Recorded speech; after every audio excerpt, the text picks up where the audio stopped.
Chapter 1 ಭಾರತಕ್ಕೆ ಯುರೋಪಿಯನ್ನರ ಆಗಮನ.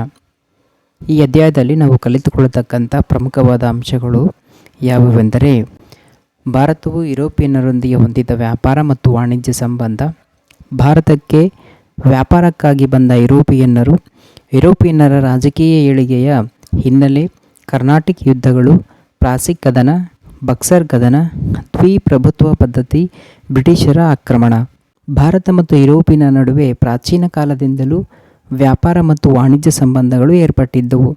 ಪ್ರಮುಖವಾಗಿ ಭಾರತ ಸಾಂಬಾರ್ ಪದಾರ್ಥಗಳಾದ ಮೆಣಸು, ಜೀರಿಗೆ, ದಾಲ್ಚಿನ್ನಿ, ಏಲಕ್ಕಿ, ಶುಂಠಿ ಮುಂತಾದ ಉತ್ಪನ್ನಗಳಿಗೆ ಯುರೋಪಿನಲ್ಲಿ ಅಪಾರವಾದ ಬೇಡಿಕೆ ಇತ್ತು. ಮಧ್ಯಕಾಲದಲ್ಲಿಯೂ ಯುರೋಪ್, ಭಾರತ ಮತ್ತು ಇತರ ಏಷ್ಯಾದ ದೇಶಗಳ ನಡುವೆ ವ್ಯಾಪಾರ ಮುಂದುವರಿಯಿತು.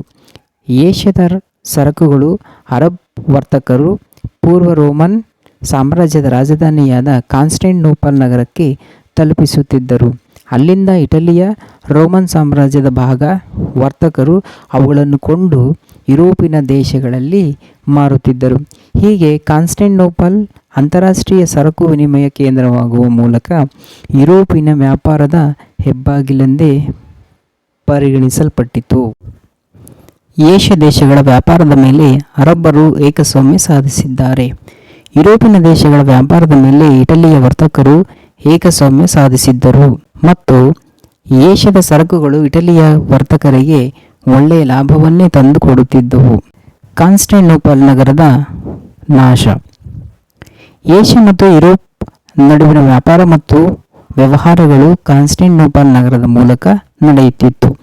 1453ರಲ್ಲಿ ಆಟೋಮನ್ ಟರ್ಕರು ಕಾನ್ಸ್ಟಾಂಟಿನೋಪಲ್ ನಗರವನ್ನು ವಶಪಡಿಸಿಕೊಂಡರು.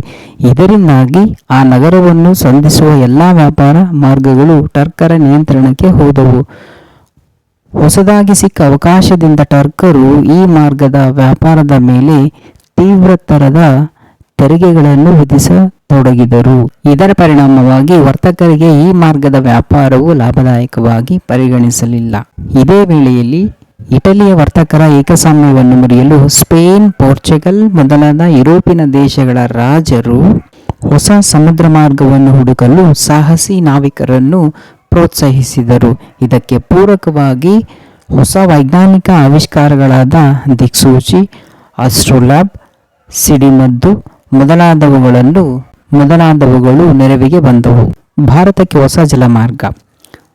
ಲಿಸ್ಬನ್ನಿಂದ ಹೊರಟ ಪೋರ್ಚುಗಲ್ ನಾವಿಕ ವಾಸ್ಕೋ ಡಿ ಗಾಮನು 1498ರಲ್ಲಿ ಭಾರತದ ಪಶ್ಚಿಮ ಕರಾವಳಿ ತೀರದಲ್ಲಿ ಕಲ್ಲಿಕೋಟೆ ಸಮೀಪದ ಕಾಪಡ್ ಎಂಬಲ್ಲಿಗೆ ಬಂದು ತಲುಪಿದನು.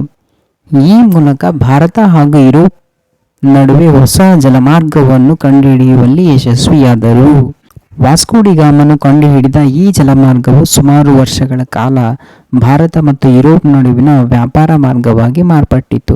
ಹೀಗೆ ಭಾರತದೊಂದಿಗೆ ಮರು ವ್ಯಾಪಾರ ಸಂಬಂಧವನ್ನು ಸ್ಥಾಪಿಸಿದ ಯುರೋಪಿಯನ್ನರಲ್ಲಿ ಪೋರ್ಚುಗೀಸರು ಮೊದಲಿಗರಾದರು.